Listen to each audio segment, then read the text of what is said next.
good to be sitting down talking with you again. It's not like I see your fucking face every day. Yeah, we drive out to our studio here, definitely. And we meet to work once a week. And that's it. That's it. Strictly business. Yeah. Good to see you, Carl.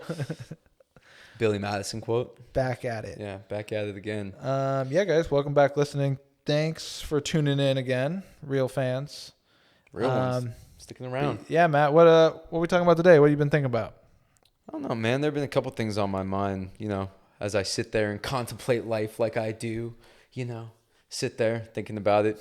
I don't know. I started working at a club recently, and I got I'm getting an in-depth look at the underbelly of American social life. Club life. It's its own kind of section of socializing and interacting with other human beings. Very true. It's a scene for sure. And I didn't actually realize how diverse of a scene it was until I started working in it in terms of age. There are a lot of people that enjoy clubbing. Like old ass people clubbing. Oh yeah. What's the oldest you think you've seen? I think I've seen people in their early 50s is the oldest. So our parents. Like age. Yeah. Wow. Easily. Wow. Are they coupled up or they go solo? Usually coupled up, which is cool. Like I kind of fuck with that. They're the coolest people to work with, honestly. They're the Yeah. coolest ones to see because it seems like, they're out just for a fun night. Very got a rarely, babysitter. We going wild. Rarely with them is there any like petty drama or anything like that. Yeah, I see that. They're the ones there that have fun and just enjoy each other's company, but also not hear each other talk. Yeah, that's kind of what you go for. It's probably really good for them. Yeah. It's the young club couples that really like start. Those are the worst. It's funny. It's funny to watch. It's interesting to see because I feel like the club scene is for single people. It's like, it's like a really good thing for you to go do and not talk to strangers, but still meet them in a weird way. I don't know. I don't really get the scene. That's why I like working it. But I see what you're saying. I wouldn't say it's exclusively, but I agree. Off the top of your head, the first thing you think of is like single people meeting at a club. It's a place to meet people, I would say. Yeah. If you're not into bars. Or dance with people. Yeah, exactly. But it's still mostly single people, I'm guessing. Yeah, I mean, if I had to guess, there's a decent amount of couples. It's usually groups of people. You usually don't go. The dudes that go to the club by themselves are the ones that either just roll and dance like hardcore dance, just shuffling out there. They're going crazy. There are dudes that go for like 2.5 hours straight with zero interruption. Yeah, that's drugs. Moonwalking. Has to be drugs. Out there. There was this one guy, he was really good. He was hitting these spins. He was dropping down, pumping his arms out like he was a flamenco. It was insane. And he was going for approximately 3.5 hours without break, without drink intermission, without anything. This dude was just going. He wasn't talking. He didn't care about girls or dudes or people. He didn't pull all the ladies in the building? What do you mean? He was pulling the attention of people. That's fair. In general. Yeah. It was a sardine can in the club and then him with like a circle around him. 8-inch ratio of no space. Well, because you got to give him room to work, man. He looked like he was at work. He looked like he had just clocked in and was ready to go hard for the next 3.5 hours. I wonder if like at home he's just there playing like, what should I do tonight? It's like, I'm gonna just take like 2 points and just go to the club and just dance. I don't think he was with anybody there. I kind of respect that though. I kind of do too. It means you're invested in the scene. It's hard to do a lot of things by yourself, especially social stuff like that. To just be like, I'm gonna go do this. Sometimes it's sad, right? You don't like want to resort to that. But if you had the option, it's kind of more of a power play. Like, you know what? I really think I'd have fun doing this by myself. Fuck it. Have you ever done a solo concert? Solo concert. I'm trying to think. I might be about going to one solo. Oh. Just because not a lot of people listen to the guy, but I work weekends. I would go to anyone. Yeah, I think that's exactly why. I don't think so. I've gone to a couple concerts where it's like only I want to go, and I just bring a random friend who has no clue what's going on. I did one. I brought a guy to like a hardcore show, and it was like on Skid Row. It was like really grimy and gross, and he had like doesn't really go to concerts. He goes like raves and stuff.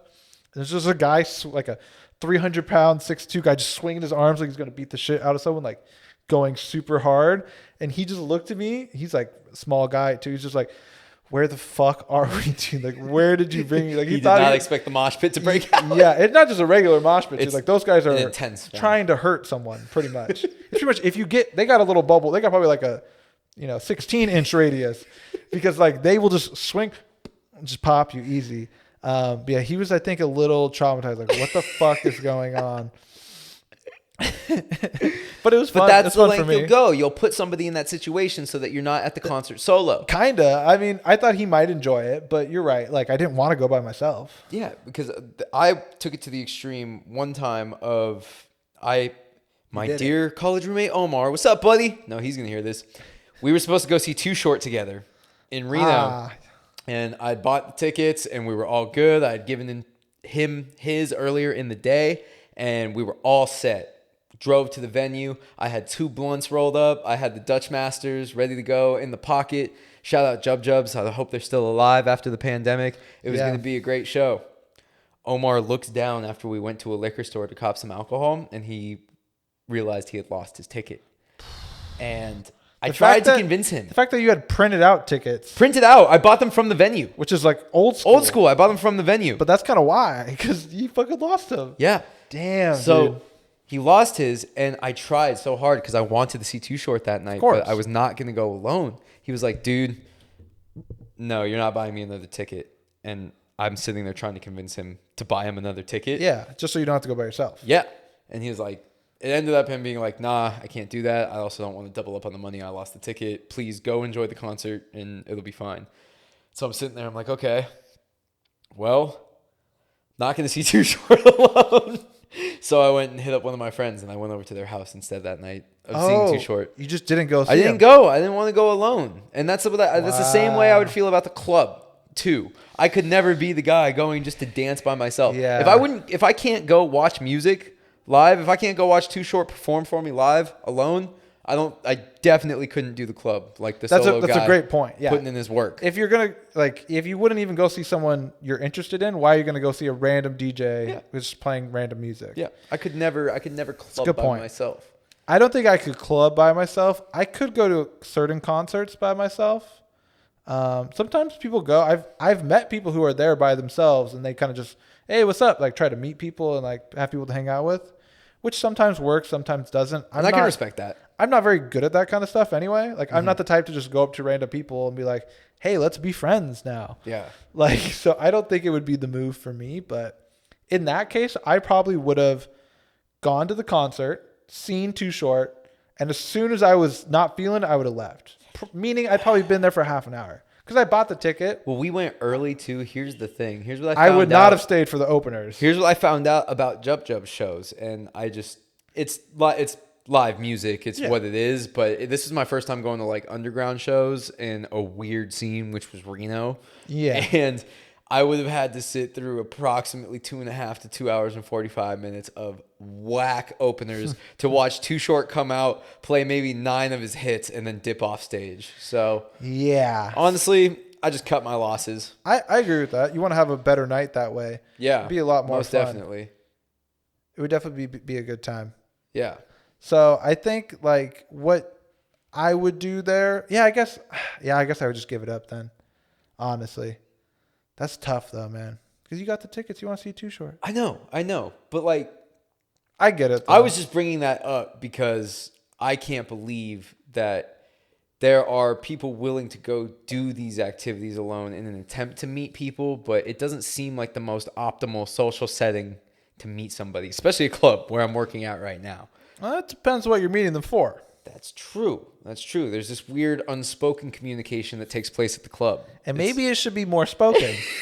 You think it should be? I think a lot of bad things have maybe happened throughout the course of human history. Yeah. At least since clubs have been a thing because of how little talking transpires. They don't allow you to talk. How many substances are consumed all at one time? Yeah, people go really hard for it. I was surprised. So, for reference, this club is like very electronic, very house music-y. Very much so. It's not just kind of like a regular bar and club, which is really cool. I like it because it's different. But it's like you're definitely going for that. So, there's a lot of people rolling and shit, honestly. Oh, yeah. And they're friendly. Yeah. Always friendly. I would rather deal with those people than a lot. of other drugs. Then the really drunk people, yeah. Yeah, The exactly. really drunk people get angry. Yeah. They're like mad in the club. There's just those dudes. So I'm saying the single couples, the solo couples, or the younger couples, not solo couples. The younger couples, the people who aren't there alone, right? So you either come in a group, you have your friends, you either come with your significant other. There's the young and the old ones. The young ones are hilarious because they're always the most angry. Like out of everybody. The young solos? Couples. Couples. Young couples. Oh, so they're mad at each other. Maybe. Usually. I see. Something goes wrong in the club. There's so many. And then it ruins the night. It's definitely the guy like looking too hard elsewhere. I guarantee you 90% of it is that. It has to be. Yeah, I can see that. Or just drunken mistakes. Just drunken things that shouldn't be miscommunication said. in a club where you can't understand anything. Where you can't talk at I don't all. like this song. Okay, we'll just wait for the next one. I want to go home. But all my friends, it's going to be all bad. It's going to be all bad. It is true, though.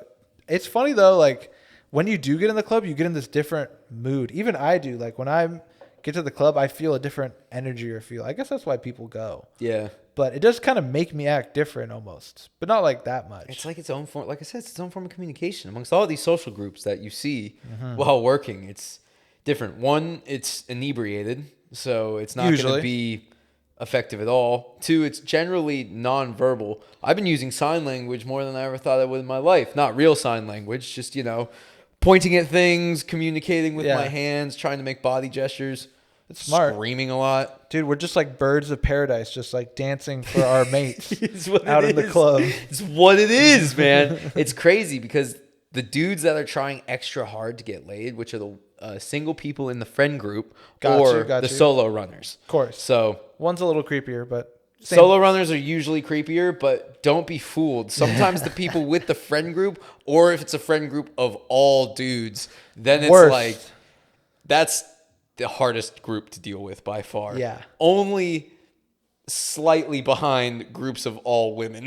The groups of unisex, like singular, dispersed sex throughout the group is always bad news. You want the people who are like there for a birthday party and their friends are there. There's some single people. There's some couples. The couples probably invited the right single people so that there's, they don't really have to meet people. They're introduced. An ebb and flow of conversation. Yeah. And or not conversation or paradise bird dances. Or fucking on the dance floor.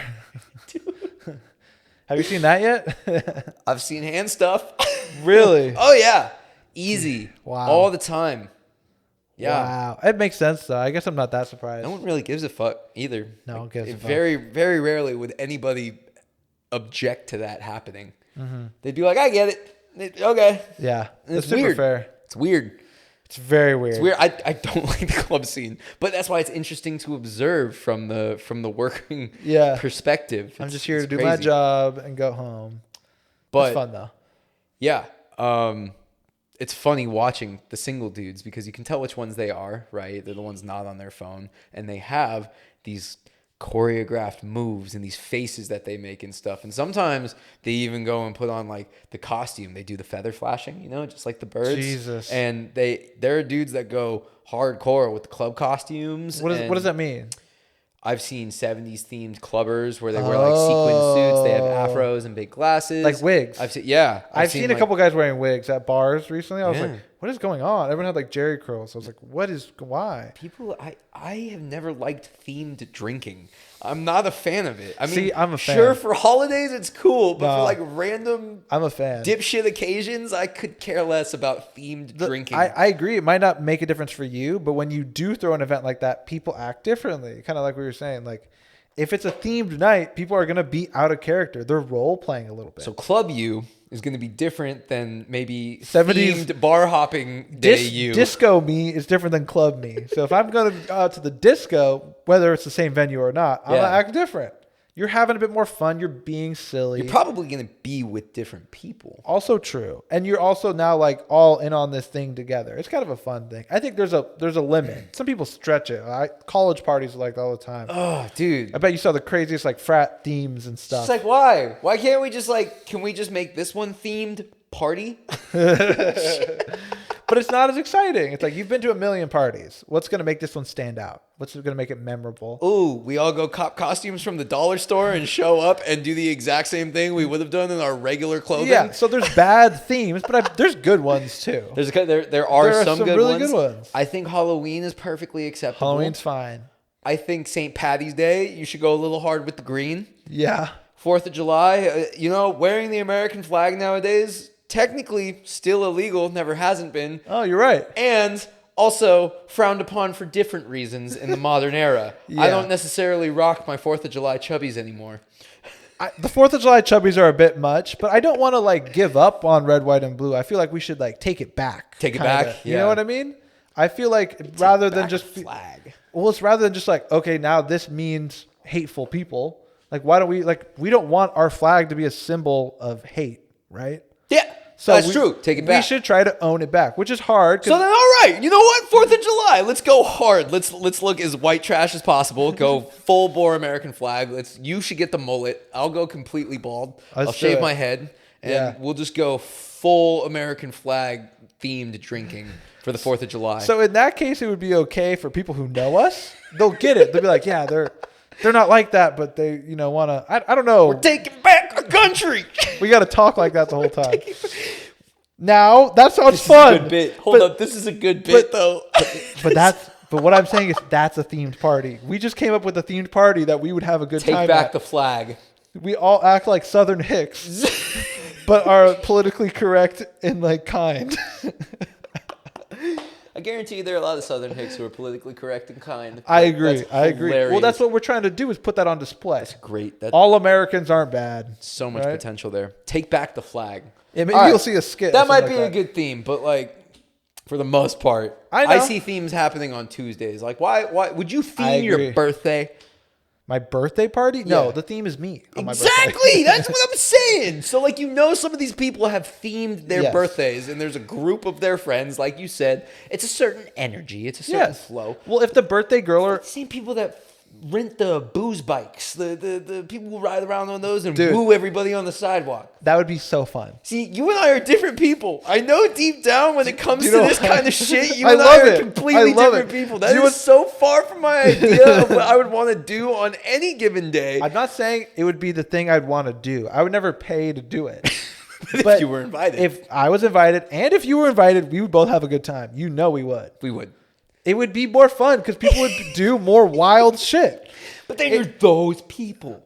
Okay, in that case, it's something in public, but all these things don't have to be public. If it's a party for your birthday and everyone knows you. At your house. Right, yeah. And if you are I think it'd be really fun, if you're the birthday person and you go, I think it'd be really fun if we all dress from the 70s. I'm going to be like, it's your birthday. All right, we're doing it. And I'd be like, it'd be really, really, really fun if I could just wear my t-shirt and jeans and call See, it. that's called a fucking party pooper right there. There's a term for it. That's true, He's though. a party Because pooper. it's not just for you. Right. It is. It's the vibe. It's vibe the setting. vibe. It's vibe not. setting. I don't have more fun because I changed the outfit, but I think everyone will have more fun if we all change our outfits. Because some people, it might bring them out of their shell more. It's okay. You know what I'm saying? It's do. not for us. I do. It does- It brings people out. It doesn't bring us individual With a pleasure. reason. It might not bring. I get a little bit of a kick out of it, but for you, it doesn't make a difference to you. Not at all. But it might make a difference to the people around you who then affect you. Yeah. Right? Yeah. But I agree. Some themes are very lame. A Tuesday night theme is definitely there's lazy themes. There's bad ones, right? Yeah. But there's good ones that you could do, but just you can't overdo There's a it. place in Reno that did the 70s soul night.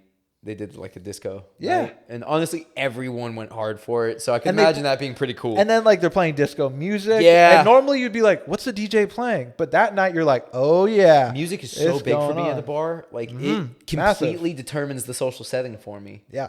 It can change one. I've seen a million times one song will change the mood of everyone. Yeah. Oh my God, that's my song. That sucks to hear, but also the dance floor is turned now. So I'm gonna act Shit different. is popping. Yeah.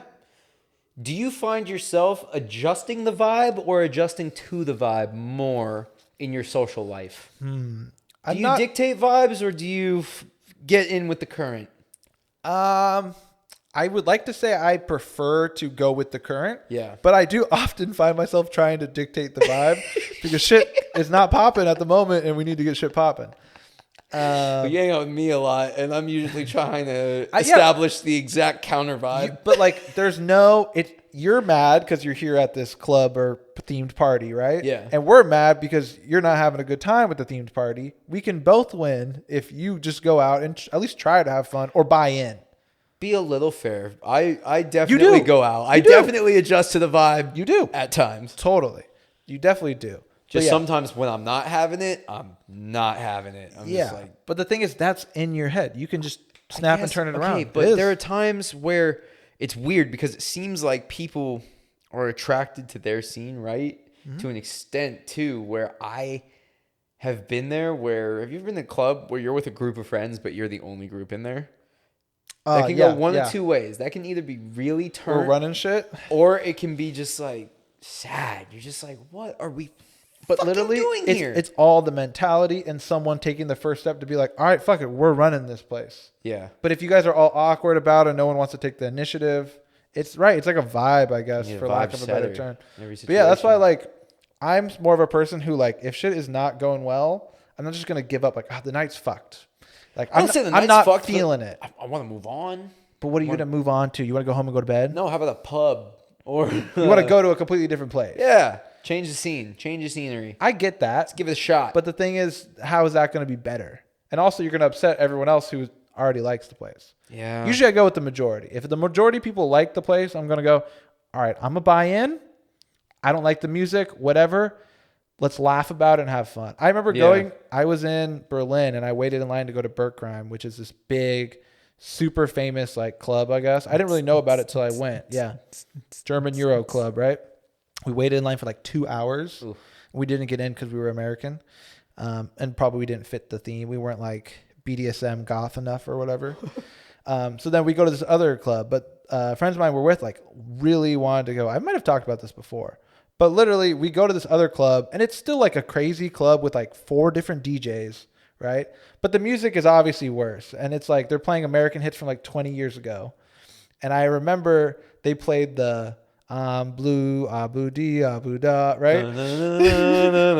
Yeah. And my friend I was with looked at me, said, we were supposed to be in Bergheim, and started crying, right? We were also pretty fucked up, but just like, and I'm sitting here listening to this song, and I just looked at her and I went, your blue abu di abu da, and just trying to get her hyped up, because it's like, what are you gonna do? Like, let's buy into the silly song, let's laugh about it, and just make the most of it. And I agree with you. It's hard to do. There, right? Yeah. And you had the right idea of the scene change where the night doesn't work out one spot, so be open to it not working out. Of course. We were in Vegas together when we did the same vibe 2 nights in a row, and the second night, it was probably fun when you guys got in, but we could have had a different experience. Though. It was a different experience. Yeah, that's true. That's the thing. Unfortunately, you didn't end up going through with it because I wasn't gonna pay to get in. You guys bought tickets. Yeah, we had I was only tickets gonna get in if before. I could get in for free. Yeah, I got in free to Omnia. Yeah, which is like I totally get that as well. It's a different thing. Another part of it is now we have to pay for an Uber.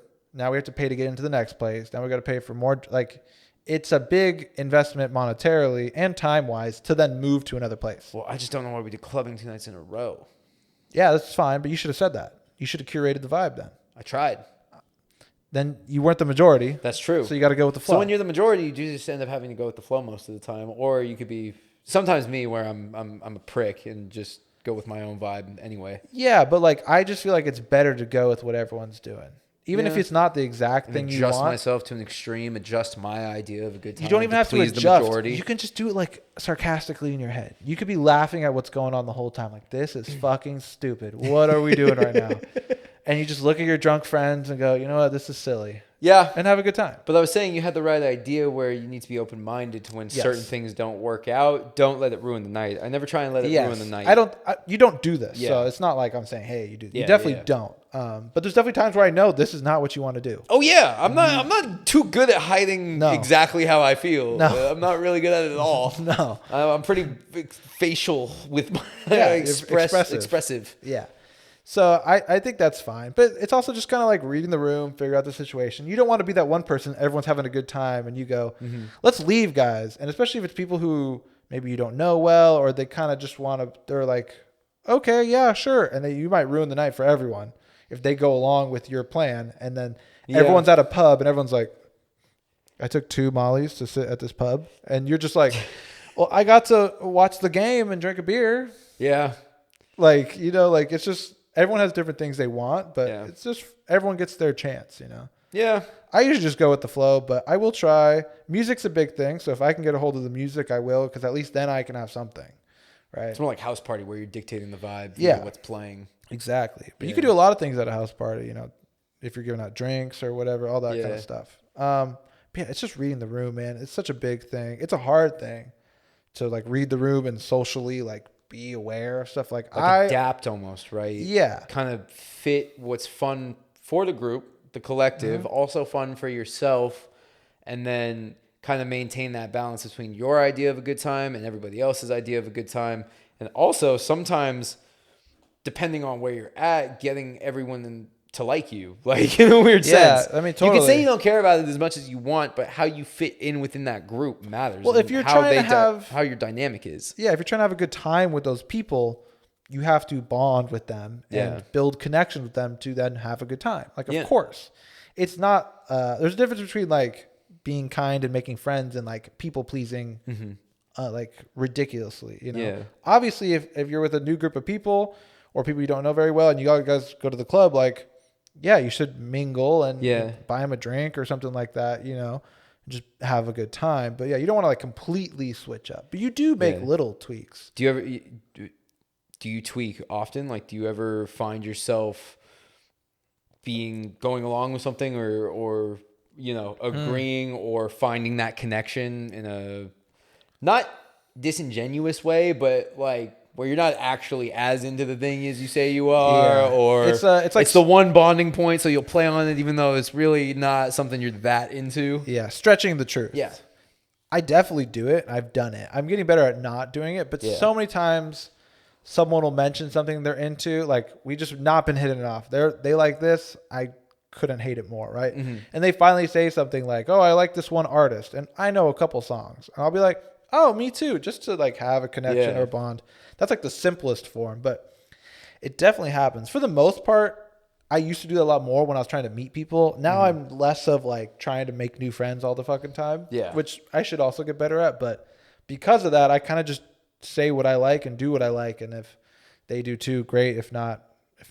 But it definitely happens. Partying wise, for sure, like I'll just kind of go with whatever. But if like we're just like, I don't know, it's tough because I don't just meet people randomly. So usually it's like through a friend. And so I'm going to be kind and do my best to connect with them, right?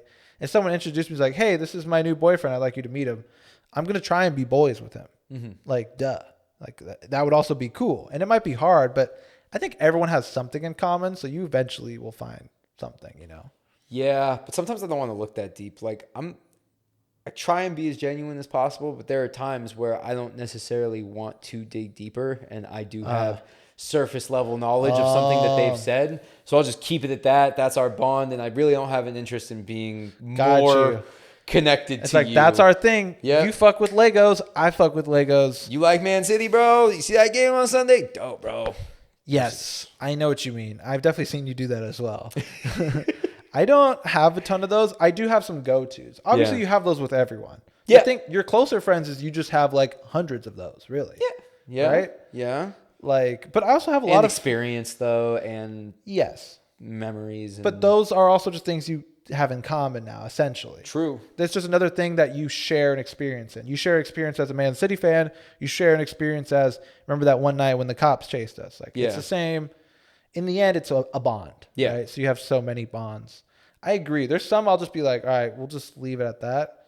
But usually I try to, like, if they bring it up, if they ever say something I genuinely know something about or actually have an interest in, I will connect on it. But I won't just flat out lie and be like, yeah, I love crystals. So you never like personality switch? Do you have like different personalities for different settings or? Personally, I used to a ton. Yeah. Definitely did it a lot before. Now for the most part, I won't, unless it's like you're saying kind of to just survive a situation. If you're hanging out with a bunch of people you don't really care for, you could like beef with them and start arguing and whatnot, or like just bite your tongue, suck it up, go along with what's going along as long as it's not something crazy bad. Right. And then you kind of just, the night goes on and like no one hates you by the end. Right. Yeah. I mean, it's a lot of times when you are with people that you didn't choose to be friends with. I mean, a great example, which I think is kind of funny, is family. You don't choose your family for better or worse. And the worst part is you might have nothing in common with them and hate hanging out with them. But it's Easter or Christmas and or whatever, you know, and you're with your family and you have to just be like, hey, let's talk about, what do you like basketball? All right, we're talking about basketball, you know, like just the shit, you know, works. You're just trying to survive. You're going to get through the event and then you're done. I had that a lot. Family, college, dorm mates, stuff like that. Yeah. You definitely are just like, all right, cool, we're into this now. And sometimes you buy in and then you get into it. You could also just be introduced to something new. Yeah. I think that's the next level maybe, is like, instead of just lying and pretending you like it, going, hey, I don't know what that is. Tell me about it. Right. I had a friend in college. That's how we became friends, is I showed him some rap music and he was like, I don't listen to this at all. I think this is trash. But you seem to really like it. Tell me why you really like it. And then slowly he got into it. And then that became a very tight bond because like we had such similar tastes and whatnot. But that's hard to do. I mean, do you feel similar? I feel like I have a core personality. I have one core personality that then feeds off into multiple personalities that I select based on social setting. Based on the situation, whether I'm with my family, with my friends, when I'm with strangers, when I'm romantically interested in somebody, there are different versions of that core personality. It's strange. And I don't do it. I think they're all genuinely reflective of who I most truly am, but it's almost filtered in a different way. I convey what's in my head in different ways based on who I'm talking to and who I'm with, which is why this is an interesting thing, because you don't really know who you're talking to or who's listening to you. But so maybe this is my most genuine. This is my most lost. I have no direction as to where to go, because usually, and I think this is the case for a lot of people, but and maybe just a lot of Americans or Californians, but just from personal social observations, people have told me it's like, of course I act differently around my friends than I do my family. Of course. Or of course I speak differently to my coworkers than I do random strangers at the bar. You should, in a way. Or not, maybe. Well, I agree. I think you shouldn't change it much. There's a couple things, right? Some things I change much. Now, I think that's more the issue. You shouldn't be a completely different person, but you could maybe hit on someone at a bar. Probably shouldn't hit on someone at work. You know what I mean? Yeah. Stuff like that. Right? In that exact scenario, yeah. Right? Like, so there's some key things like that. Like, you shouldn't be maybe cursing around your family, but you can curse and say kind of wilder things around your friends because they get it. I couldn't say a lot of the things in front of my mom, right? But you're right. This scenario is very funny because I'm someone who I think I stay pretty core to me. Yeah. But I have a lot of anxiety socially, so I will change because of that, obviously. So it's weird to me that there's people listening that have never heard me this unfiltered or even talk this much, probably. So that is kind of a funny thing. This is more raw, obviously. It has to be, because you're than how I am in a public setting. I don't think it's necessarily a personality change with me. But it could be taken that way because it's more of a communication change, sometimes tone change. I don't necessarily like pretend super hardcore that I'm into stuff that I'm not, just to fit in with those around me. Sure. And I've never suffered from social anxiety ever. I really if I'm being honest, it's never been a thing for me. I just funny. Feel very you might have anxiety about everything else, but socially, pretty much everything else. And then talking to people, I actually find comfort in it. I'm like, that's finally, your thing. Someone else who will probably say something crazier than what I think. Yeah. I mean, that's just like also just being an extrovert. It's where you get energy from. Like, it's what fuels you, you know? Yeah. So of course not. I mean, I think I'm like that too. I get anxiety about it, but I still fuel off a conversation and stuff like that too. But I would say, I don't know. Do you have an example of something like that? Maybe something more tangible for me to work with here. Yeah, for sure. So I was in a fraternity in college, right? And I navigated it well because there was at times I love everybody that I had Your brothers? spent time with. Yeah, but I heard speech sometimes that was common that I was not on board with all the time. Yeah. Mostly in regard to women. We can get into that another time. But I would. There are ways to communicate with that particular, especially mob mentality of it. Yeah. But I never wanted to sound like that to fit in. So I would do it very slyly where I wouldn't talk anything about that. I would just kind of deflect it and kind of communicate differently. Talk about things maybe I wasn't super into, but would get them on other things to get them stop talking about what I was You're hearing in front of surviving. me. You're treading water. It was. But it didn't ever feel like surviving because it felt like just Also trying 'cause you're to good at get it. other people to talk about other things Yeah. and Well- express other parts of themselves and maybe break free of that kind of We don't have to only talk about this and act like this all the yeah time. and speak in this manner. Yeah, it's and also like, things hey, that. there's more depth to you that I'd rather get to know than this. Yeah. That one's tough because in that scenario, I do think it's better to speak up and be like, hey, that's not cool. But it's different when you're with 100 dudes and you're the only one who might think that. And if It's I'm probably not better. lying, I would I would of course not engage in it nor believe it myself, but to an extent, if I'm just being completely honest, it is easier said than done to be like, always speak up and always That's what I'm correct. And you kind of just want to blend in now versus if I heard one of our close friends talking like that, it would be unfiltered, off the bat, correction. Like, what the fuck are you saying, dude? Like, listen to the words coming out of your mouth. And I don't mean this to throw any shade or anything, but I think that shows more to how much you care about the people. Someone you're really close with and you would never want to kind of just drop or not being friends with. You want to make kind of like keep them in check that they're a good person too.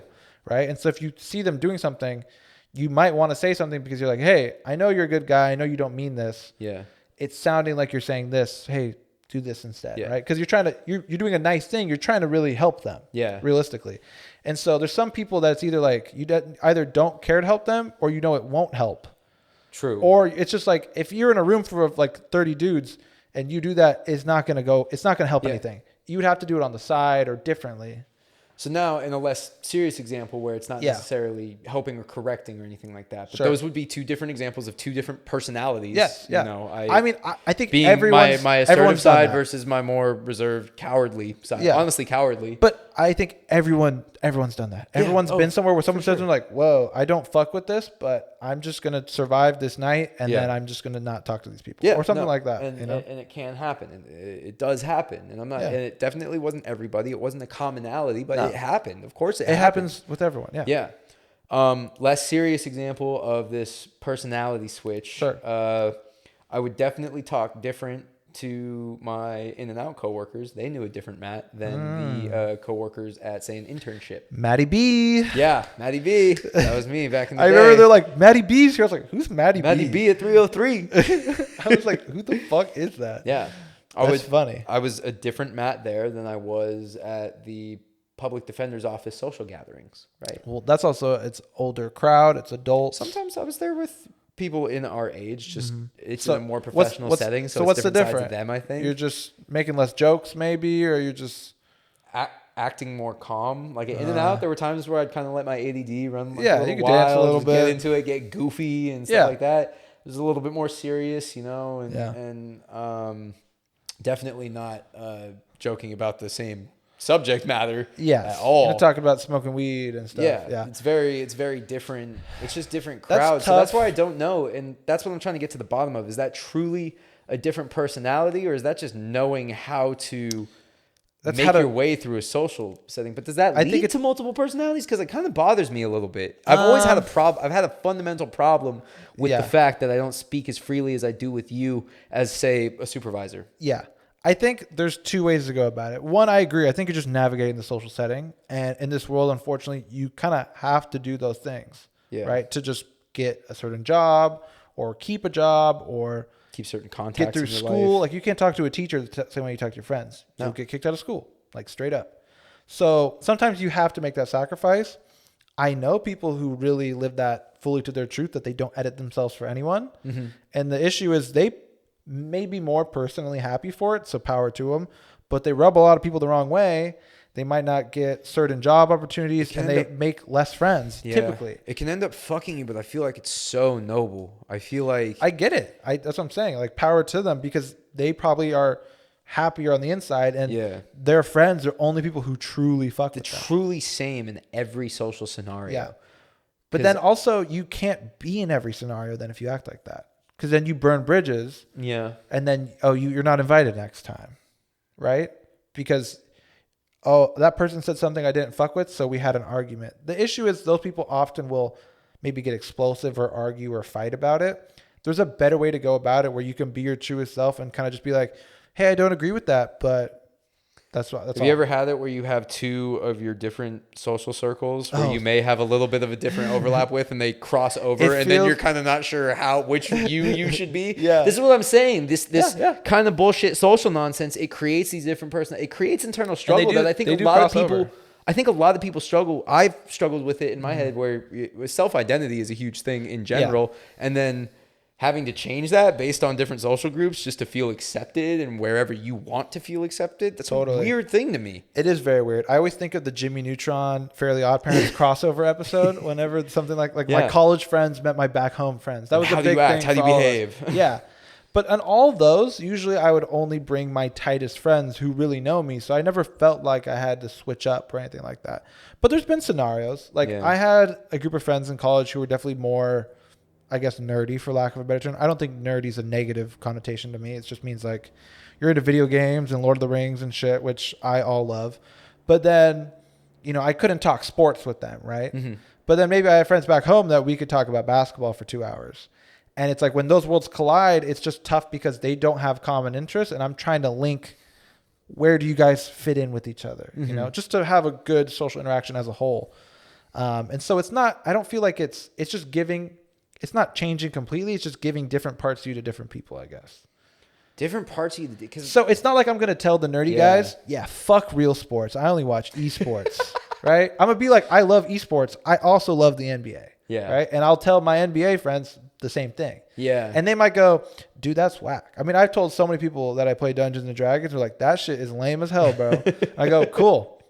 I love it. Dope. I'm really into it. Yeah. And it's like, and then we can talk about football if you want all day. See, and that's a personality switch that I've never done. Interesting you say that. So that's why with me, I don't think it's a personality switch. And that's just for lack of a better term. I think you filter I think you're you, yeah. But in certain scenarios, you would filter yourself. Because I would never have somebody judge something that I'm into and then be, oh yeah, that is whack. Right. You're right. I used to do that. I would never do that ever in my life. I'd be like, you're fucking wrong. It's so cool. What's wrong with you? That's a social anxiety, people pleasing thing that really? I used to do a ton, right? If I thought something was cool, let's say I really love, bowling, right? Yeah. And then but I never told anyone. I've just been into it.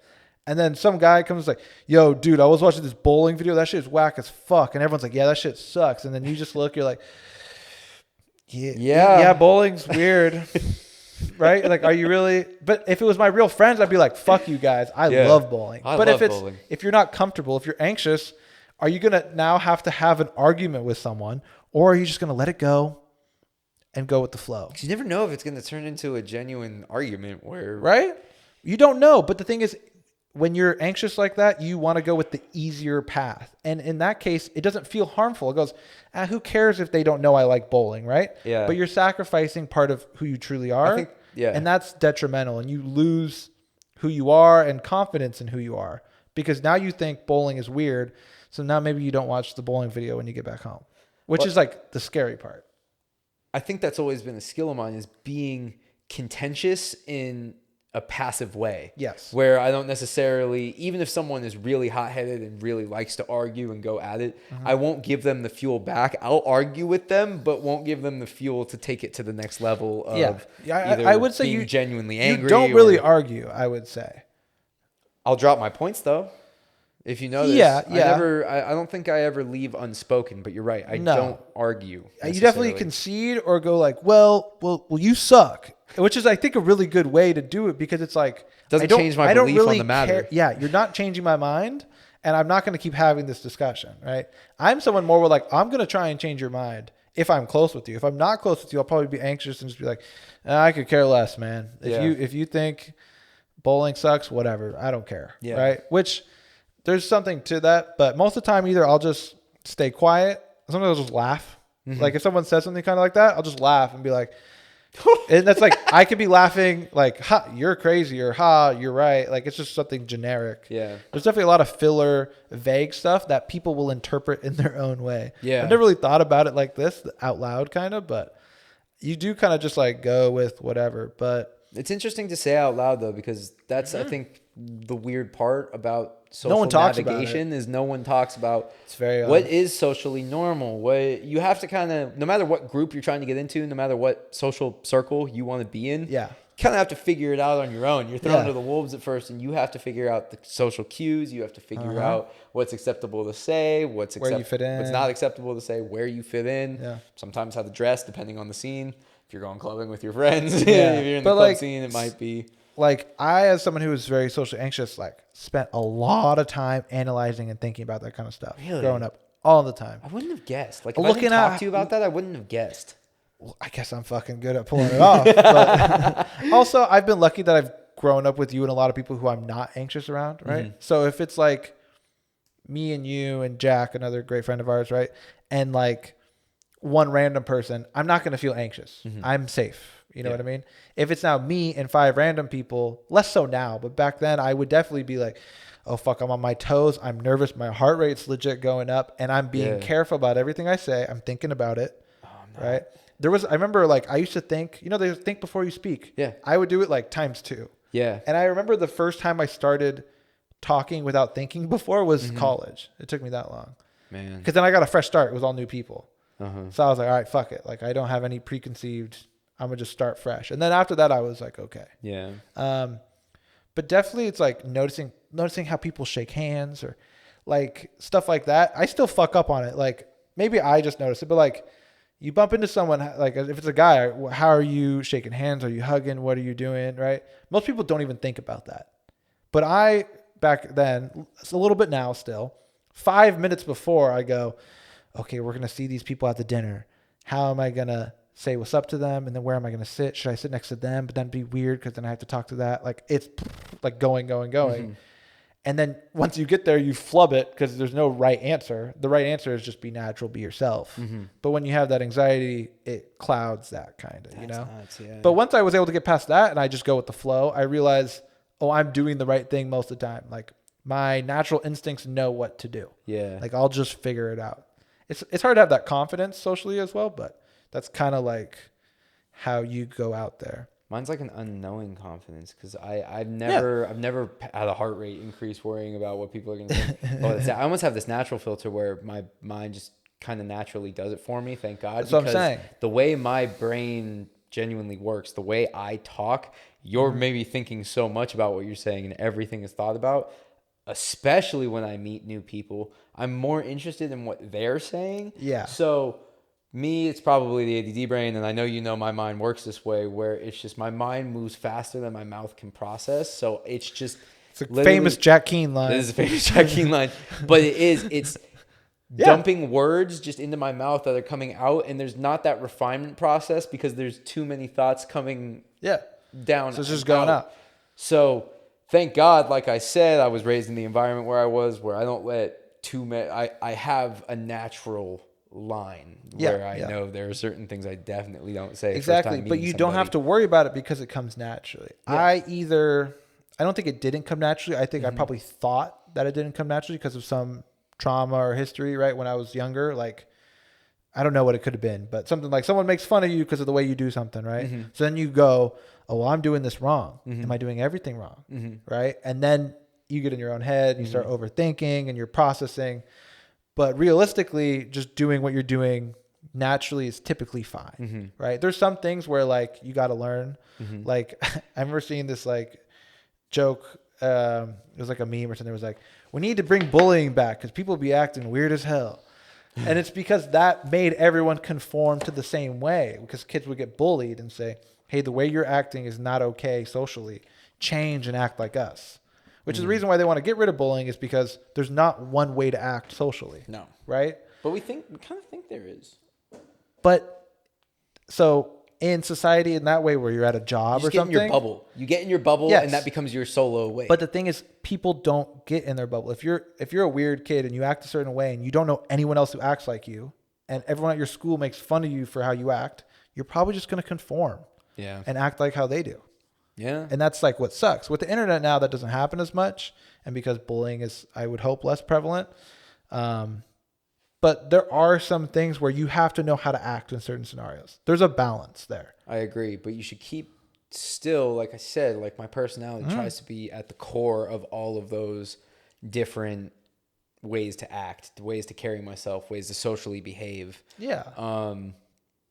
And sometimes it does get hard to keep track of that core when you're in certain settings, or maybe what that core is, because maybe does the core change over time too? Personalities evolve and stuff. It's funny. It almost sounds like you're getting your first taste of like consciously navigating a social situation. Almost, because I've something never... that I've probably mastered at this point because I've been dealing with it for so long. Consciously doing it. And I don't consciously socially navigate. And I think that's why it's weird. People have always complimented me on my sociability, because I don't think I do it like anybody else. Because of course, maybe there are. Well, because you're not copying anyone. At least intentionally. I've always actually felt like as adaptable as I am to social situations, I've always felt like an outsider on almost every social situation I've been a part of, because I'm just trying to navigate it. I pick up social cues within groups very quickly. But I don't know how true they are to me usually, which is the weird part. So it's you're more like an automatic copycat. Is that what you're saying? To an extent, yeah, where my core personality influences all of it, of course. But it's still, I'm good at adapting to it, and it's weird. You kind of get to want to...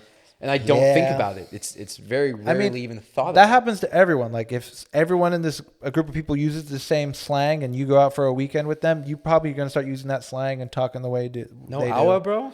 Like exactly. Like we'd say weird ass shit like that all the time. Like there's so much stuff like that. And when you're just around certain people, you start acting like them. It's natural. It's like in our DNA, I feel like. It's how all animals act as well. Like you kind of conform with the pack or whatever, something like that. Because you want to fit in, like it's socially and for survival, you want to fit in.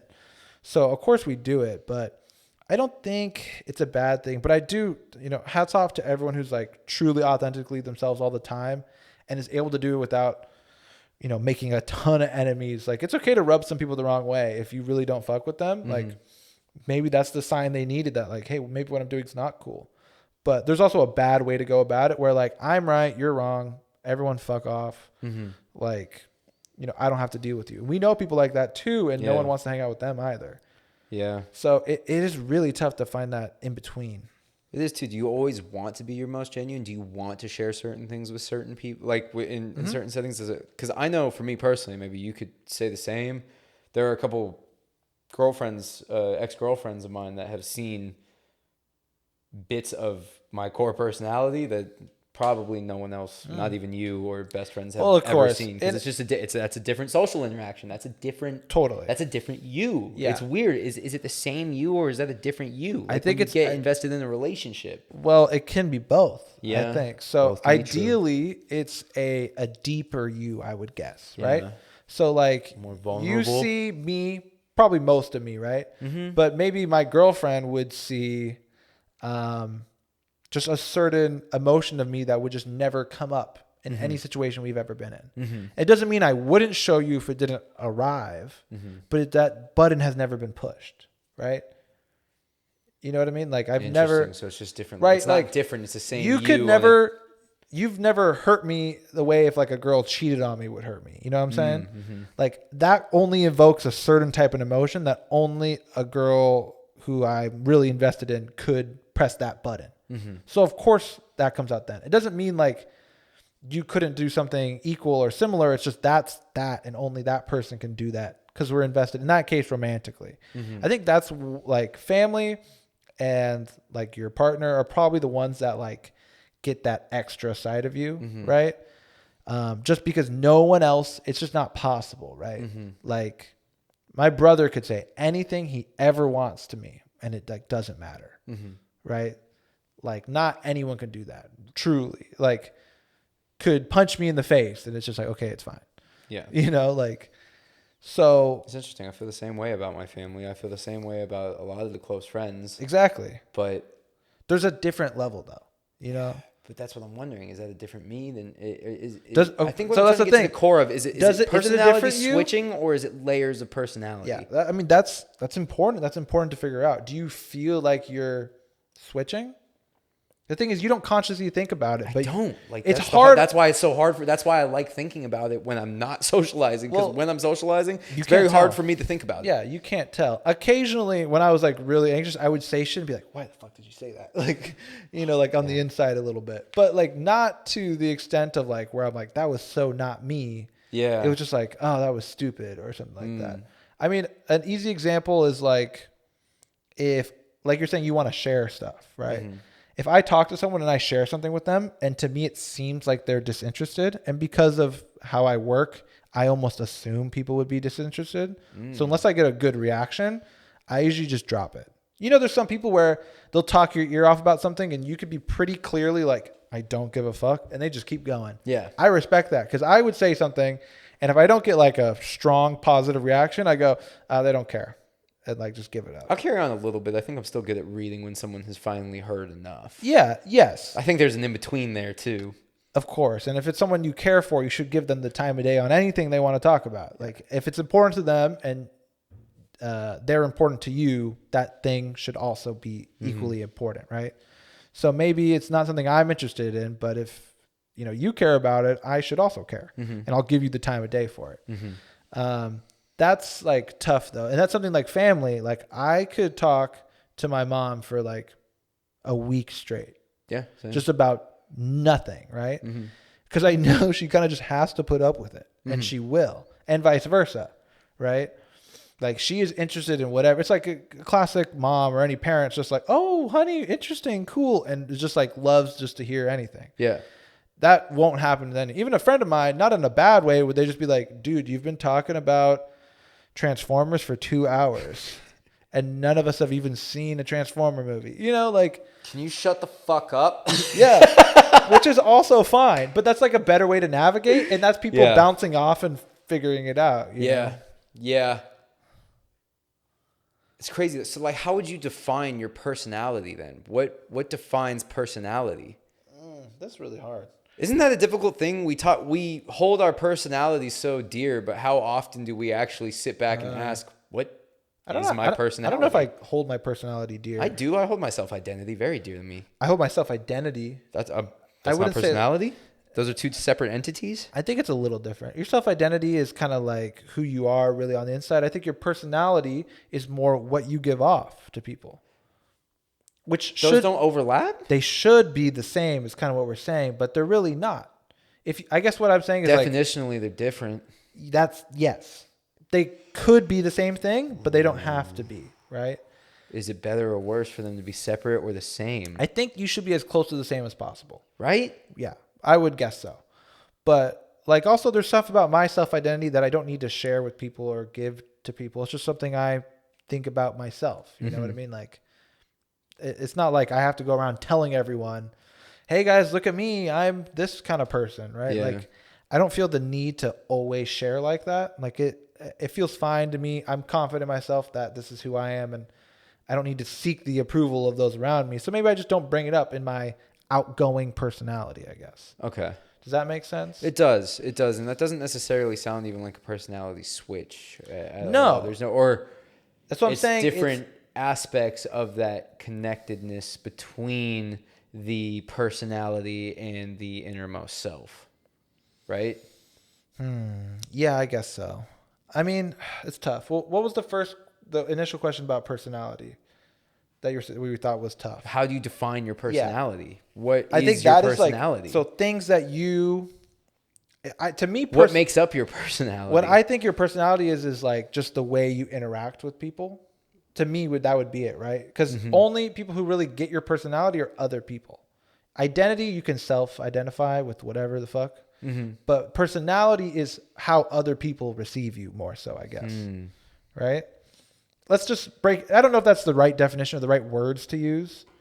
But let's say the image you hold of yourself versus the image other people have of you. is obviously going to be different. It will never be exactly the same. It never will be. You want to, I think, strive to make those as similar as possible. Or just be more authentic to the inner self than the personality. Well, should you appeal to one more than the other consciously? No, I don't think so. I think you know what you are on the inside, and you give off a certain amount of that to the people around you. The more you give off of it, I think I would guess the better, right? Because then you're more authentically yourself. But also, sometimes you only give a little bit, and then the worst case is giving things off to people that aren't true about you on the inside, right? Mm-hmm. So let's say inside of me, I hate Mexican food or something, right? Mm-hmm. But everyone, because of one time I lied and I said I liked Mexican food because of a social situation, mm-hmm. now everyone has this identity of me that I really like Mexican food. Mm-hmm. That's only going to cause turmoil in my life. It would, because then everybody would be like, Mexican or Chinese, and you like Chinese food more. They're like, but I know Alex. Alex is voting for Mexican for sure. Right? Yeah, that's interesting. So you get stuck. He wants like tacos that. El Gordo, definitely not dumpling in. yeah, sure. Yeah. So that's kind of, I think, where it gets tough. So you want to be authentically yourself, but I think it's okay to not give out everything to everyone. Yeah, I don't feel the need think that's to. okay. So I guess the image other people have of you should be a certain percentage of the whole you that you know. Mm-hmm. And some people it might be 99%. Mm-hmm. Some people might be 1%, where you just go, yo, Man City fan, my boy. That's true. It's a very small percentage of it. Yeah, it's like it's stretching the truth, where it's like, well, I didn't technically lie. I just left out 99% of the information. Yeah. You know, like, that's not good either, but it's not as bad as completely lying, I think. But it's also how, I guess, we as humans just interact. Yeah. We're weird creatures. We are creatures. We go to clubs to do Darwin's Birds of Paradise dances to get laid. Like, that's strange. And it works. It works. It's a strange concept. Yeah. It's the way we interact with one another. Should it be more definitive, or should it be as loose as it is now? Because it's kind of fun when it's this loose. Well, where we don't really, what's normal? What is a personality? What is identity? What do you identify with that makes you you? And how does that play with the other characters that are the rest of human society? Yeah, I think it's going to be that's actually a really interesting point, because I think we're in a turning point, because so many people in this country deal with anxiety and social anxiety, or not fitting in. I think that's always been a case. But now that we have certain luxuries, we have more time to worry about stuff like that, right? I mean, every person I know you could ask has some sort of anxiety about something, right? Mm-hmm. So I think there's going to be more and more people who aren't socially acting naturally. Like, so let's say me versus you. I'd say most people in history just acted naturally. They didn't think about how they were acting very much, right? Mm-hmm. But an increasing amount of people are now thinking almost too much about how they're acting around other people and stuff like that. And so I do think it's a dangerous game, that there might be a lot of people putting up a face or a mask, right? Which is only really harming the individual, I feel like. As someone who's done that, I had probably a lot of friends who really thought I was cool and stuff like that. But so they were never bad to me, but it only was bad to myself, really. It was bad for the identity, not the personality. Yeah, it was. Did it change the identity? That's what I'm getting at. That's the issue, is it can go so far to that's the case. If I fake being, I'm trying to think if I've ever had one. Like, maybe I just kind of went along with something and I never truly felt that way, and it just like became a thing. I pretended to like sports more than I did. Yeah, you still do that. Yeah. I still do it to this day. See, that's what I'm saying. I do it a lot. But do you see glimpses of my personality when I talk about sports? Well, to me, I see through it, so it's a little hard to tell. You're like, I love this team. Like, this guy's my favorite player. I'm like, he retired 6 years ago. And it's just like, well. You clearly played 2K12 once. I will say this, like we were saying, you're not good at that. You're not good at faking it, because you've always been natural. I would have been studied, right? Yeah. And I know the lineup for the team, because I know this person's a fan of that team. Yeah. And I don't care about soccer, but I know the lineup, blah, blah, blah. Something like that. Yeah. Like, that's an extreme, but it would almost get to that point sometimes, where like, I'm get into this because I know they're into this. Yeah. And you're right, that can sometimes affect you, but it's also sometimes natural. Let's say I faked liking football. Mm-hmm. And I faked it till I made it. And I was like, actually, I kind of like this now. You know? Yeah. One that I used to joke about was The Bachelor, right? I obviously really like The Bachelor. I grew up watching it with my mom, so like I was a legitimate fan, right? But I wasn't a big fan. But how it all kind of came back was, for better or worse, it was like a girl was like, I really like The Bachelor. And I was like, I like The Bachelor too. And I wasn't lying. I watched it growing up. I was a fan of the show, but I wasn't a hardcore fan. Yeah. But to then bond and get to know her, I was like, oh, I'll watch this season with you. Right. And I never lied and was like, oh, yeah, last season was great. It was like, oh, yeah, I used to watch a little bit and I like it. I wasn't really sure if I liked it. Yeah. But I thought I used to. Yeah. And then I ended up watching with them for maybe not the right reasons. But then I actually was like, oh, I do really like this. Genuinely, me, I like this. And then I got into it, you know? So, like, sometimes you stumble upon it. You fake it till you make it. I think it's a really true saying. It's obviously a cliche, but I definitely, for a lot of my life, was faking it till I made it. Yeah. And then I made it, and it was like, oh, it's cool. And then now I've learned to kind of then circle back and get back to myself as well. Yeah. So you're like, yeah, you're right. I do like The Bachelor. But I also think it's like really bad for like beauty standards and stuff like that, and like shit like that, right? Like, yeah. there's negatives. Like, Yeah. I'm definitely a gray space on a lot of things. I like not playing devil's advocate, but just having a discussion about things. Nothing is black and white, obviously. So it's always good Gray is to a good do color. that. Gray is a good Yeah. color. So I mean, that's a good one. But yeah, there's definitely a lot of social norms that we all stick to. But I think it's something that's breaking down. A lot of people actively try to stop using or following social norms, or like I was saying, beauty standards, stuff like that, are slowly starting to break down. Yeah. But then it could go off the rails again. Yeah. Either which way, where you just get some, I don't know, what determines like a crazy social setting, I do the beauty standards is an easy one, I think, because everyone sees it. It's on the cover of magazines. It's on Instagram, right? And so like beauty standards have changed. Now it's more, you think of like a Kylie Jenner, right? Like, I guess the hourglass figure's always been in, but it used to be thinner than that. Now being thick is kind of more appealing, right, than ever before. I think that's true, right? So now that is the general consensus. So does that mean if you don't look like that, you're ugly? No, obviously, but the social norm is telling you that, because the internet has like made it super obvious to everyone.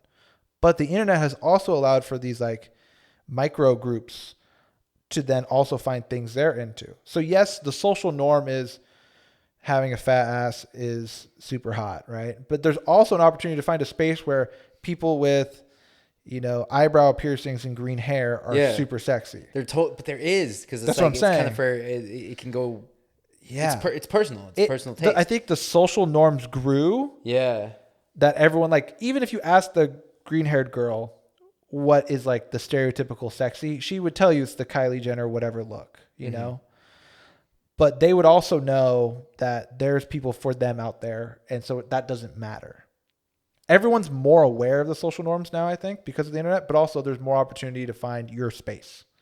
There's someone for everyone. There's a group for everyone now, for better or worse. You could get a QAnon type group where those people find each other, or you get, you know, a bunch of people who, you know, like. Is it going to lead to more division or more unity breaking down these social norms? I don't know. I would, if I had to guess, I would think more division. I think it'll be at first more division until we can respectfully be okay with people being different. You know, like, I know so many people who I would mention certain things and not knowing anything about it, be like, that's weird as shit. Yeah. We talk about furries. You were like, furries are weird as shit. And then I tell you, oh, it's for people who might have, you know, physical deformities or a type of condition where they don't feel safe socially going out with their bare face or whatever that may be. So this allows them to socially go out and meet people and have a good time and feel comfortable. And you go, oh, that's a really safe space for people to hang out. It's really cool. Right? When you put it like, yeah, it's really that cool. sounds dope. It right? But also the social norm is like, oh, people having weird animal sex parties, right? Yeah. Which also happens. It's a different world, and it's just, we have to be able to respect everyone's decision. But then, so if that's what you're into, I guess that's what you're into. Right? I think it's easier to be like, yeah, man, to each their own. So that's the question then. So I say that all the time. Do you think they'll break down to the point where I can start talking like how I talk at home, at work. And people just go, to each their own. That to each Respectfully, to his own. it's fine. And also, will the things that we think are objectively bad be gone at the same time? Because that's also, not to throw back or get repetitive, but I mean, that seems like a factor in the conversation. I don't know. Some people may like that. ASMR video coming soon. No. But I for would real, say, like, do you think there will be the point where the social norms are completely I don't know. What do you gone think? to hell with? No. I don't think so either. I would say like it would be a very, very long time. I don't think the human race will make it that far, but I think it's like we're building towards that. Yeah. Where everyone will just be into their own weird specific thing, and everyone will just be like, yeah, it's cool and fine. I mean, That would be so sick. I but feel that way, and I know a lot of people who feel that way, but everyone has a line. I mean, you could be a very open person to a lot of things, and someone will push it, right? And push it too far and do something super wild. Like people always joke like, I identify as a frog. Yeah. You know, it's like, no, that's not what we're trying to do here. You're making a joke or something. But if maybe someone legitimately said that, I would go, in my head, I'm obviously going to go, well, it's a little wild. But I would also go, hey, man, do your thing. Like, sure, if you want to be a frog, you're a frog. Yeah. If that's what makes you happy, like, it really doesn't affect me. Yeah. Like, who am I to say, to step on your toes and how you're feeling is weird? There's a point, right? But for the most part, I'm pretty much down for whatever people want to do, as long as it doesn't hurt anyone else, as long as they're equally as respectful. You know, if you're a frog person and then you shit on me for being a wolf person. Then I go, fuck you, frog person. You know what? I'm going to eat you, frog person. Exactly. Stay away from me and my wolf energy. You Fucking can't handle frog this man. wolf energy. You don't get it, bro. But I think that's also, like, you just have to match that. If someone respects you for that, then you should do the same. And if they don't, you know, I would like to be the bigger person and respect them, but I don't think you have to match that. Like, you could just match how they're treating you. Like, treat someone how they're treating you a bit. Yeah. So I'm personally, like, you can literally do whatever, be whatever, say whatever. And I'm just going to be like, yeah, cool. Like, I don't care. And I like the transition. Honestly, I like the transition. I hope after you explained it to me, I've actually had time to sit on it a lot. I hope we can eventually all get to the state of being non-binary. Like, that would be pretty kind of sick in its own way, in the sense of where pronouns don't dominate what defines certain things, because I feel like that kind of language being used where it's these are, because you see it in other languages too, especially you know, gendered languages like Spanish where everything is A or O. Exactly, of course. exactly, and it kind of has these associations. It's with it built where, in deep. Yeah, where if things were a bit more non-binary, we could kind of maybe master that balance of feminine and masculine energies that we for all... this discussion, let's not use the term non-binary. I think you mean more like gender neutral. Gender neutral, yes. Right. I apologize. Yes. Yeah. I mean, similar, but yeah, just for what you're saying here. Yeah, I agree. I think it's just always better to not assume things about people, not put people in boxes of any sort. Yeah. I get what you're saying. Like, I think it'd be best to use that. I don't think we should all be non-binary. I think everyone should be able to be whatever they want. True. I think you should go in not automatically assuming something. Exactly, but I also think there's been kind of this bad thing, these bad social norms to evolve from things being over feminized or over like, oh, you can't wear pink because it's a girl's color. Exactly. And if I had to guess, I was thinking about this a lot the other day too. Like, when did it become wrong to sexually experiment outside a heteronormative thing, like so, like societally? Because Greek dudes were fucking all the time. It was super normal to be just bi as fuck, just like, vagina sounds nice tonight, dick sounds great tomorrow. I got it lined up. We're having group sex at the showers on Saturday. The showers, bro. When did they probably invented gonorrhea?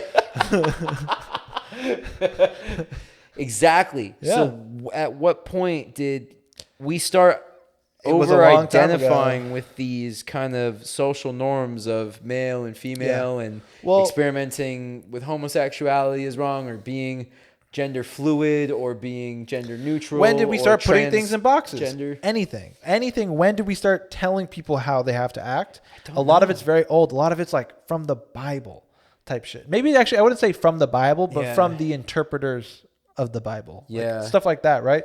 But then there Something are like parts if, of the world, like in India, where Shiva, transgenderism is very normal. Would that be right? Transgenderism would be very normal in Indian society because Shiva, the god in the thing, went from male to female. Like exactly. it So then happened. that's not a social issue at all. Then. No, but I mean, I maybe think if somewhat, I'm I not don't know. mistaken, gay marriage was just recently legalized. So that means being transgender and cross-dressing was more socially acceptable than same-sex marriage. Interesting. But you're right. Like, why is determines that way? Why is ours this way? Like, It's weird. it's very odd. It's weird. But once you break it down like that, you realize how stupid and constructed it all is. You're It's just like, so dumb. Like, what's the point? Some person a long time ago thought we should act like this, and we just all followed it blindly. Yeah. And that's that. And people listen to it. Yeah. And like, I have never gotten why people push it. And people so have hard. Some people have steps. People that I know that I've genuinely had conversation with Yeah. have told me, "Oh yeah, I am totally pro gay marriage, but I don't understand this next level of the sexual spectrum." And Sure, it's just sure. like, how if you accept Yeah. one level, it just doesn't make sense to again. As I like you said, I as see what you're long as saying, there's like, not any of these socially constructed things, it should either be like, once you realize one of them is silly, you realize they're all kind of like that. all of them, Yeah. Well, 'cause except those- maybe pedophilia and bestiality. But other than yeah, that, stuff that's then- like illegal, like stuff Yeah. like that, obviously not, right? Yeah. We're not like, I don't know. We don't need to go into that. Maybe I felt the I need don't to know. express that to make Of sure course. that we know that You're that's right, not though. within the scope Yes, of what we're that's talking not about. what we're talking but about. everything else is Yeah. completely two consenting adults yeah. of what, like, just two people, like, right? That's different. So once you figure out one is silly, you should think they're all silly. But the reason why is those people aren't really learning the root of the issue. They probably have a friend or a family member who might be one of those things. Let's say they're really silly and they think lesbian couples are not okay, but you can be a gay man for some reason. Yeah. It might just be because their uncle's gay. And so they're like, well, I like him, so gay marriage is okay. But I don't know any lesbians, so fuck them. Like, they don't really, Yeah. they're not going about it the right way. They're not breaking it down to like, oh, some random person told these people they can't be who they want to be, and that's fucked up. Once they figure that part out, the wall should I crumble. just want to know, and I know we can't answer this tonight, especially Yeah. without the internet in front of us. I just want to know when that fundamental change was, when it was widespread. I don't want to know when it was in American culture. I want to know when, like, But it's 'cause there was a different, dude. It's time different everywhere. when we were just past the point of being legitimate monkeys to where Yeah. we didn't have any social norms at all, and anything was free reign. And I Yeah. wonder what the first experimentation with sexuality was like, where it was a conscious thing. When did sexuality become conscious? I agree, because back then it wasn't. There was no probably terms. wasn't They at weren't all. thinking. They were just acting on true instincts. Yeah. And at some point, some leader. That's why often I think religion, because that's the most widespread commonality in the world, right? Like, the most common thing. Like, there's a fuck ton of people in America, but there's going to be more Christians than any population of a country, right? Those are the ones I think the most of. So the early interpreters of, religious texts, religious leaders or leaders of countries, like we were talking about Greeks, right? Maybe the Roman Empire, which was giant, maybe one of their leaders, for whatever reason, said this is okay and this isn't, and then it just slowly spread. I think it's really old and it's really ingrained, which is why it's tough to change these things, and because people don't even think about them.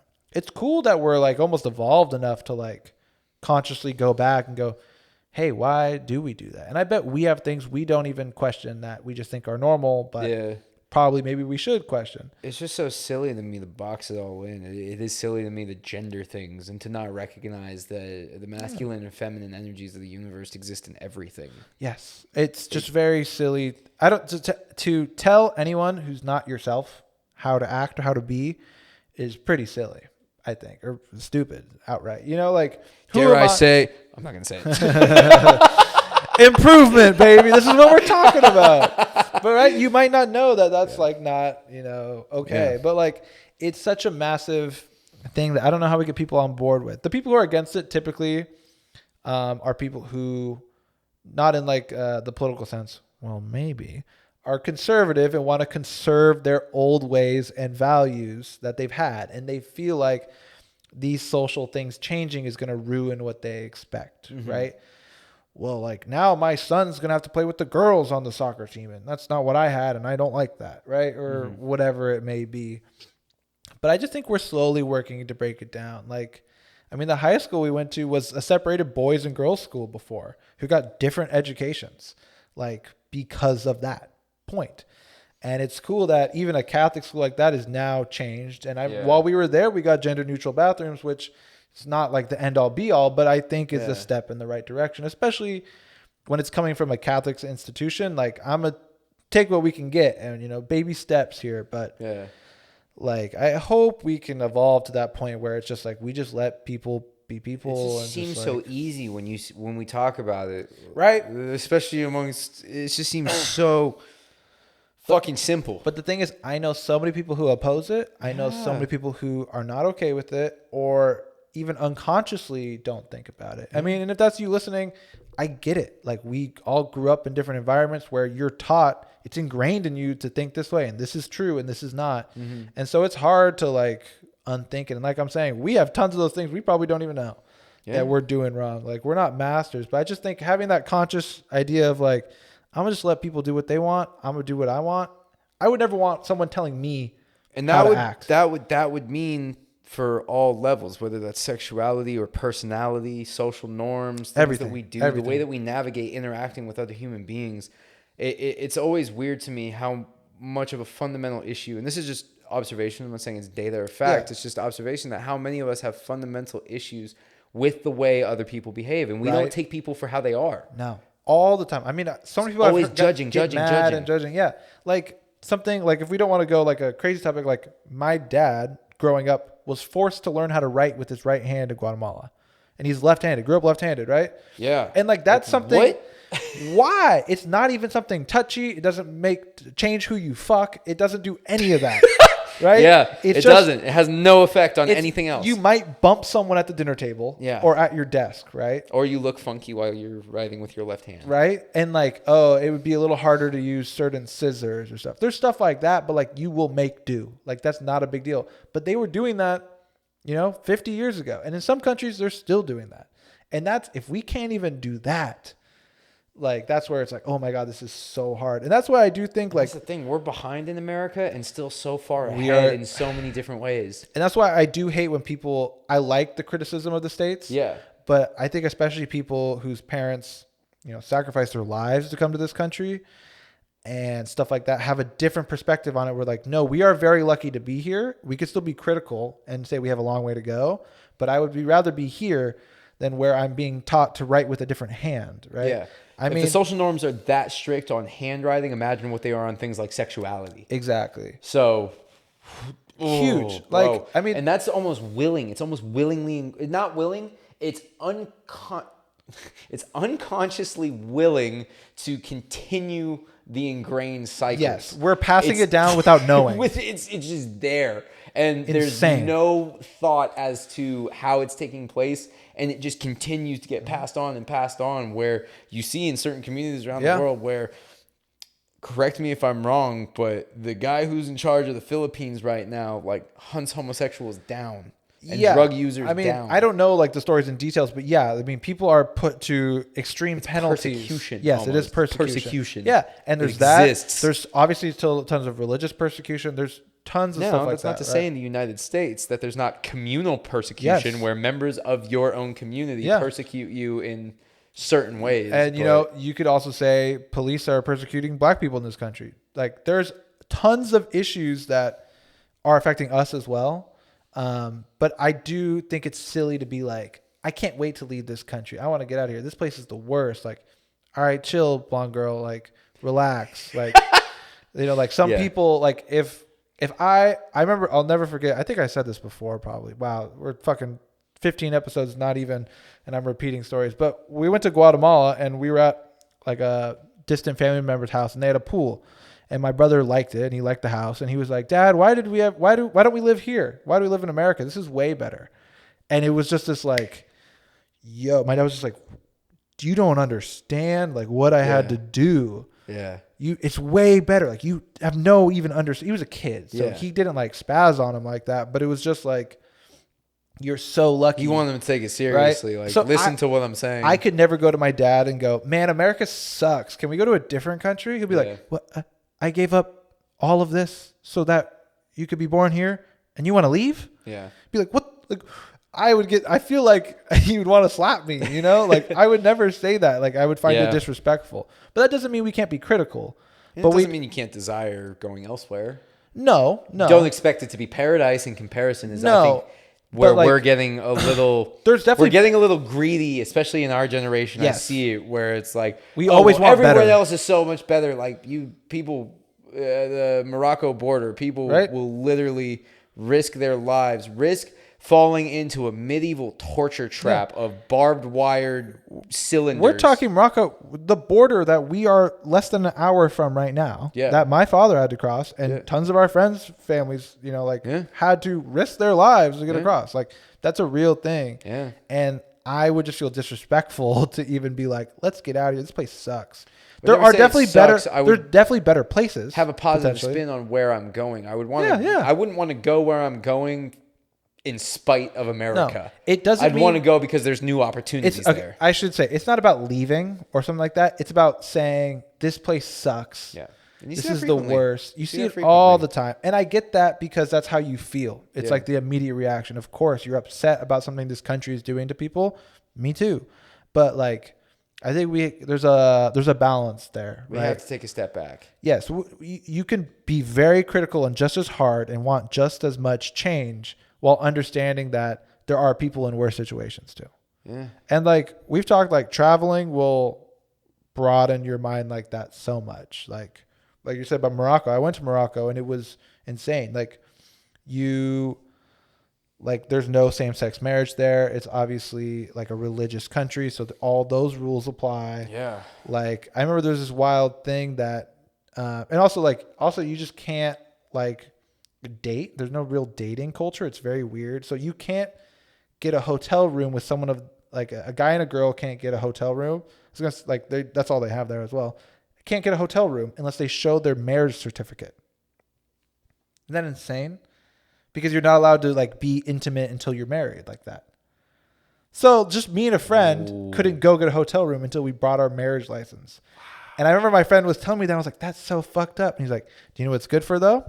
2 guys can get a hotel room, no problem. And I was like, oh.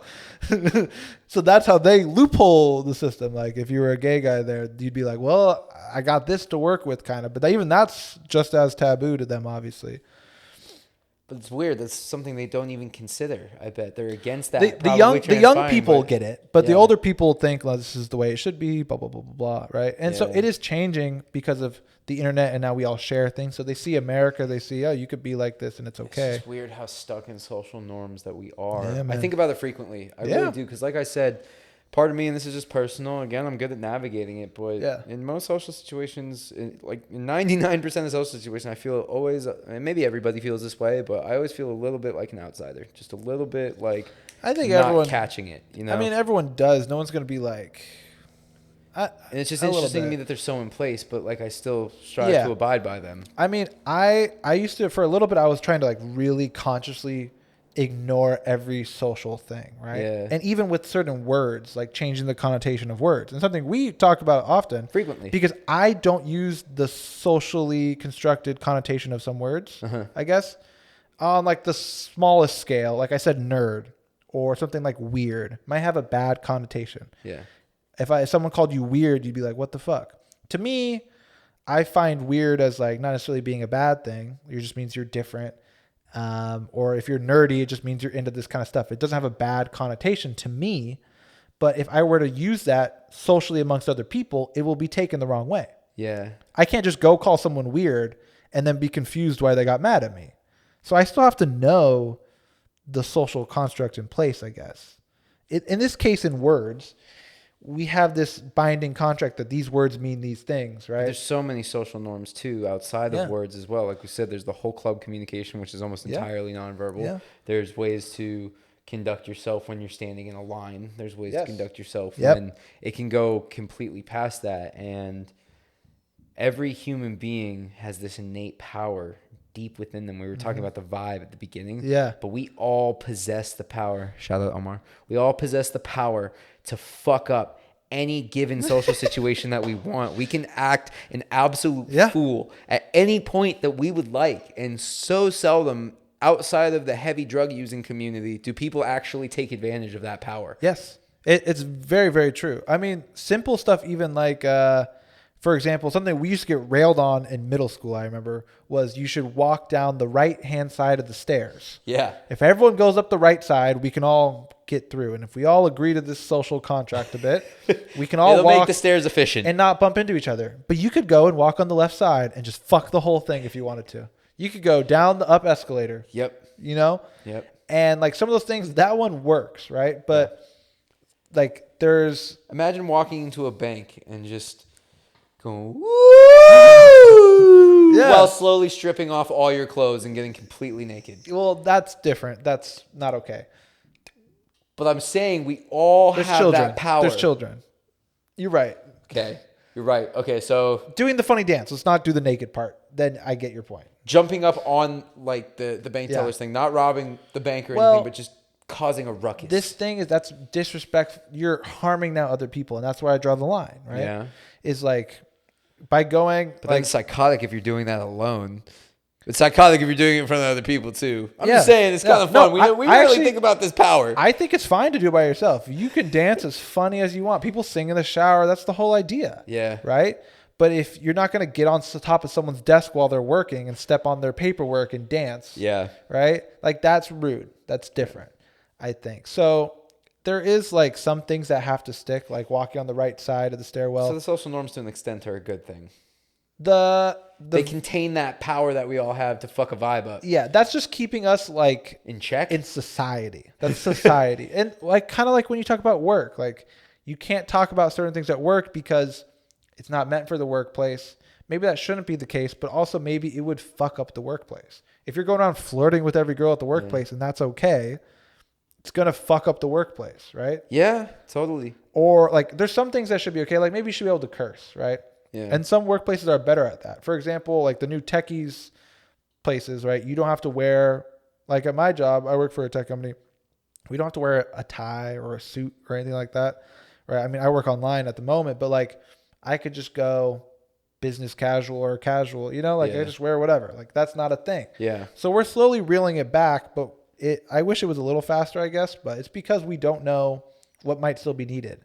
You don't want people yelling around, fuck, like all the time, like, or whatever. Yeah. Maybe you do. Maybe it's not a problem, but maybe it would harm people. Yeah. You know, certain foul language definitely is offensive to some people. So maybe that's what they're avoiding. Yeah.